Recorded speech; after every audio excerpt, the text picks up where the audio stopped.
Majlis bo'lyapti O'zbek Navoda. O'zbek Navoda Shohrux reperni aytgan so'zlariga e'tiroz bo'lyapti. Ha. Hamma ya unaqa edi, bunaqa edi, yoshlarni bunaqasini buzding, balamchi nima bo'lardi? Kengash. Keyin Badiiy kengash.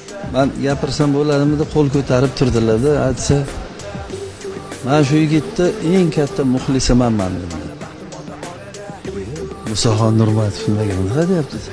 Men yaxshi ko'raman sizni, men bolalarim ham yaxshi ko'radi. Men sizni eng katta muxlisingiz manman dedilar. Keyin shunaqa bo'ldi-da, keyin chiqqandan keyin nimaga unaqa gap bo'ldi? Eng katta muxlisi sizsiz desa.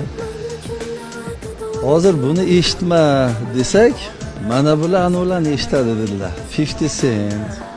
Qarang. Haligi Rossiyada so'kinib aytadigan reperlar butun dunyodagi yomon so'zlar bilan aytadi. Biza bularni maqtab, bularga yoshlarimizga beradigan yaxshi so'zli qo'shiqlar qildirishimiz kerak. Xalqimizni bularga muxlis qildirishimiz kerak. Faylasuflikni ko'ryapsiz. Ha, xalqimizni kelajagini mana shular saqlab qoladi. Ana ularga ketib qolmaydi.